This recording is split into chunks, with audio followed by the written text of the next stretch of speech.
Bonjour à tous et bienvenue sur Academy. Aujourd'hui, nous allons nous intéresser à Yosemite, le nouveau système d'exploitation d'Apple qui sortira à l'automne. Chez Symbiose, nous étions très curieux de découvrir Yosemite, pour en découvrir les nouveautés, mais aussi et surtout pour Swift, le nouveau langage présenté par Apple. Évidemment, nous ne pouvons pas nous permettre de mettre à jour nos machines avec un système d'exploitation en bêta. Je vais donc vous présenter comment installer Yosemite de façon sécurisée dans une machine virtuelle. Tout d'abord, voici les prérequis.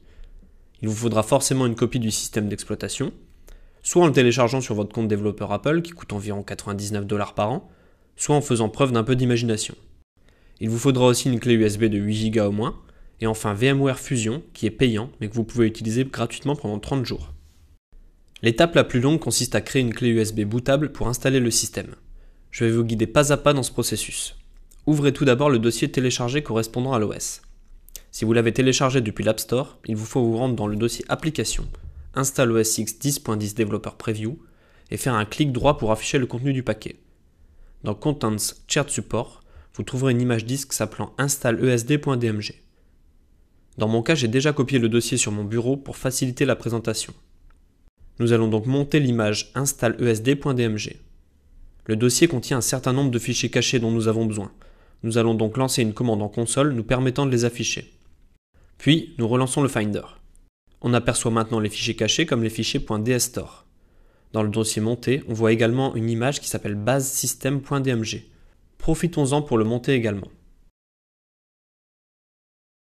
On va maintenant lancer l'utilitaire de disque pour créer la clé USB. La première étape est de la formater depuis l'onglet Effacer. Il est important d'utiliser le format macOS étendu en mode journalisé. Maintenant que la clé est effacée, nous rendons sur OS X Base System, onglet Restaurer, et on va simplement faire glisser la clé dans le champ destination.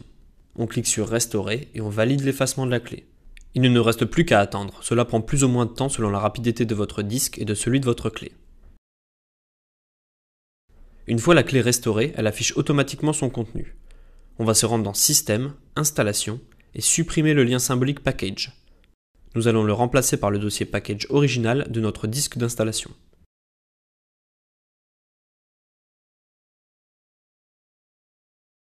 Maintenant que les packages sont copiés, il ne nous reste plus qu'à copier les fichiers basesystem.chunklist et basesystem.dmg, mais cette fois-ci à la racine de la clé.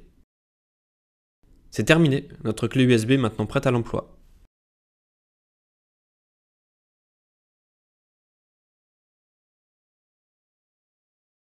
Nous pouvons maintenant lancer l'installation de Yosemite avec VMware Fusion.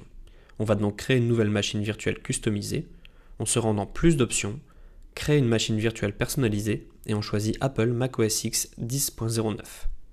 Ce n'est pas ce qu'on veut, mais ce n'est pas gênant. Pour le reste, on peut conserver les réglages par défaut. La machine virtuelle démarre immédiatement. On va ouvrir les réglages et indiquer que lorsque la clé USB est connectée, on la connecte directement à la machine virtuelle.